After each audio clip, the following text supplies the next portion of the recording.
Power house کا واقعہ ہے.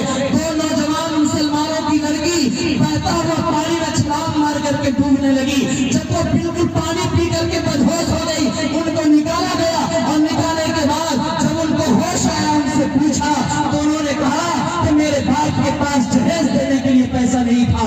20 رشتہ آئے, میرے گھر میں کھایا اور کھانے کے بعد چلا گیا. مجھے قبول نہیں کیا, مجھے پسند نہیں کیا.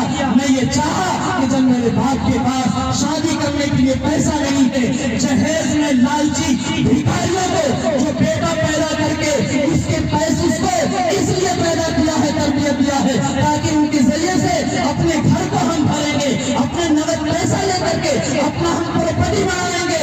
ایسا بھکاری انٹرنیشنل انسان جو اپنے بیٹا کے سودا کرتا ہے اور بیٹی کو خرید کر کے لاتا ہے, اور جب وہ گھر میں لاتا ہے تو گھر میں حکومت کرتی ہے, شوہر کو کہتی ہے یہ بیڈ میرا ہے, شوہر کو کہتی ہے بینک بیلنس میرا ہے, شوہر کو کہتی ہے برتن میرا ہے, شوہر کو کہتی ہے یہ بستر میرا ہے, شوہر کو کہتی ہے 1 مہینہ ہو گیا آ کر کے سارا خرچ میرا ہی چلنا ہے. آپ کا ہے کیا؟ آپ کیوں ہم کو روک دکھائیں گے؟ آپ کیوں ہم سے اس طرح سے نظر اٹھا کے بات کریں گے؟ آپ کا ہم پر کوئی حق نہیں. روح کو درپا دینے والا یہ واقعہ ہے. کیا آپ کو معلوم نہیں کہ چند دن پہلے عائشہ نام کی ایک لڑکی ایک ندی میں کود گئی تھی. ہمارے ہندوستان کے میڈیا نے مسلمانوں اور اسلاموں کی عزت سے بہت کھیلا اور مسلمانوں کو غیرت دلایا اور کہا کہ جس اسلام کو آج تک ہم لوگ امن والا اسلام سمجھتے تھے, شانتی والا اسلام سمجھتے تھے, نرمی والا اسلام سمجھتے تھے, آسانی والا اسلام سمجھتے تھے, ہر اعتبار سے جس کے اندر اخلاق ہی اخلاق تھا, وہ اسلام نہیں بلکہ لوگوں کا قاتل بن رہا ہے.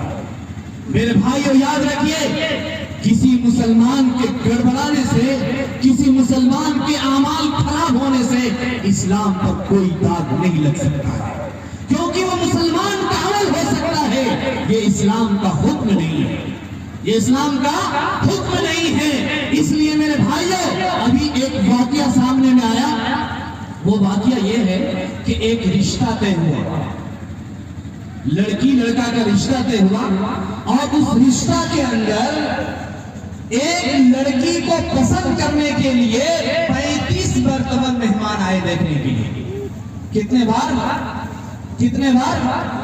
35 بار. کبھی گھر والے بولتا تھا کہ میرا چاچا لدھیانہ میں رہتا ہے, وہ آئے گا دیکھے گا اس کے بعد. کبھی بولتا تھا میرا بیٹا دبئی میں رہتا ہے, وہ آئے گا پسند کرے گا اس کے بعد.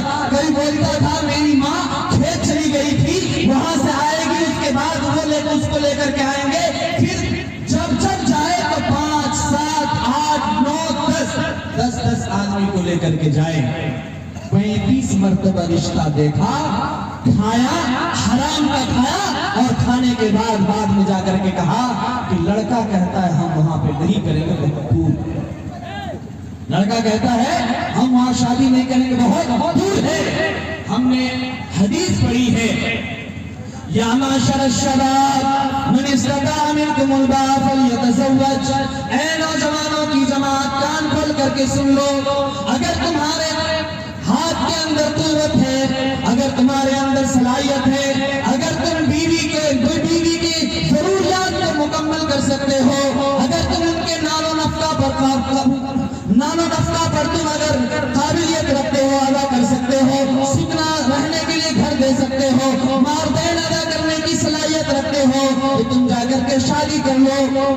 اگر نان و نفقہ کی صلاحیت رکھتے ہو اور سکنا رہنے کے لیے گھر دے سکتے ہو اور مہردین ادا کرنے کی تمہارے اندر صلاحیت ہے تو تم شادی کر لو. اگر یہ صلاحیت تمہارے اندر نہیں ہے, نکما ہو, کسی بھی اعتبار سے کام کارگر نہیں ہے, تو لڑکی والوں سے 5 لاکھ اور 3 لاکھ کا ڈیمانڈ کر کے اپنے گھر میں پیسہ اکٹھا مت کرو, بلکہ کیا کرو, ہمارے نبی کا فرمان ہے کہ تم روزہ رکھو اور روزہ رکھ کر کے اپنے نفس کو کچل جاؤ. خواہش نفس کو کیا کرو؟ کنٹرول کرو. روزہ رکھو روزہ. لڑکیوں کے پیسے سے اپنے گھر کو مت بھرو بلکہ انہیں جینے دو, ان کو جینے دو. یقین مانیے آج ہمارے سماج کے اندر تقریباً 20 سے 25% نوجوان لڑکیاں ایسی ہیں جن کی عمر 20 سال سے اوپر ہے, 40 سال کے نیچے ہے.